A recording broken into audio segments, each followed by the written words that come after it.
আসসালামু আলাইকুম, সবাই কেমন আছেন? আমি রুবেল সৌদি আরব থেকে আপনাদের ছোট ভাই আছি আলহামদুলিল্লাহ আপনাদের দোয়ায়। তো আজকে আমার শরীরটা একটু অসুস্থ লাগতেছিল, তাই মাজরার ভিতরে কাজ করতেছিলাম। তো আজকে কি কাজগুলো করলাম আমি আপনাদের সঙ্গে একটু শেয়ার করতে চাই। তো ভিউয়ার্স, দেখতে পারতেছেন আমার হাতে এগুলো হচ্ছে তার জালি, মানে তার আর কি, পুরাতন স্ক্র্যাপ বলা হয়। তো এগুলো হচ্ছে কোত্থেকে আসলে এখন আমি একটু আপনাদেরকে বলার চেষ্টা করি। যে আমাদের ছাগলের খামারগুলো আছে, এখানে আমরা আসলে কাজ করি। তো এখানে আসলে ছাগলকে যে খাবারের বান্ডিলগুলো দেওয়া হয়, মানে ঘাসের বান্ডিল বিক্রি করা হয় এইসব দেশে। ও ঘাসের বান্ডিলটা কিন্তু এই তার দিয়ে বাঁধা হয়, ঠিক আছে? তো আমি কিন্তু এই তারগুলো জমাতে জমাতে কিন্তু আজকে এই পরিমাণ হয়েছে। এই যে দেখেন কতগুলা, এখানে এই সাইডে 2টা বান্ডিল আছে, এগুলো হচ্ছে পুরাতন তার, এই যে দেখতে পারতেছেন এগুলো পুরাতন তার। আর আমার পিছনে যেগুলো আছে চিকন চিকন, এগুলো হচ্ছে ঘাসের বান্ডিল থেকে বের করা। তো ভিউয়ার্স, এই বান্ডেলগুলো কিন্তু আসলে বিক্রি করলে টাকা আছে, কেননা এগুলো পুরাতন, এগুলো স্ক্র্যাপ, এগুলো কোনো কাজে আসবে না। তো আমি সকালবেলা ঘুম থেকে উঠেও প্রথমে আমি এগুলো সম্পূর্ণ কিছু গোলাইলাম।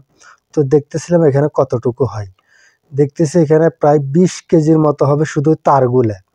আর যে ছোট ছোট 2টা বান্ডেল আছে, এগুলা তো আরো অনেক ওজন হবে। তো এগুলা হচ্ছে এগুলা ওজন, এগুলা 20 কেজি হবে। তো এগুলো হচ্ছে আমার মাঝরাতে আমার কফিলে গাড়িতে ভরে নিয়ে যাবে। তো সেক্ষেত্রে আমাকেও কিছু টাকা দেবে এখান থেকে, যেহেতু এগুলো স্ক্র্যাপ, সম্পূর্ণ সে নিবে না, আমাকেও দিবে। তো আসলে এভাবে আমি কিন্তু এগুলো সবকিছু এখানে টালাইছি, এখানে এভাবে কিন্তু আসলে উপার্জন করতে হয়। তো আসলে এভাবে যদি কিছু টাকা পাওয়া যায়, স্যালারি টাকাগুলো আর ভাঙা লাগে না, এগুলা দিয়ে আমাদের পকেট খরচ চলে। তো ভিউয়ার্স, আজকে কিন্তু আমার সকালবেলা শরীরটা খুবই অসুস্থ লাগতেছিল, মানে পাটা ব্যথা করতেছিল। তাই অনেক দূরে গেলাম না, আজকে সকালবেলা মাঝরাতে ঘুরে ঘুরে কাজ করতেছিলাম। তো এখন আপনাদেরকে যে টালটা দেখাইতেছি, এটা কিসের টাল জানেন? এটা হচ্ছে পুরোটা ছাগলের হচ্ছে আপনার গোবর আর কি। তো এই গোবরগুলো টালাইতে টালাইতে এ পর্যন্ত হয়ে গেছে, দেখেন বিশাল বড় একটা টাল। ওই যে আমরা আগে মিশরের পিরামিড গুলা দেখতেছিলাম ওসস, একেবারে ঠিক এরকম ওসস করে ফেলাছি এগুলা, মানে আবর্জনা টালা টালা, ঠিক আছে?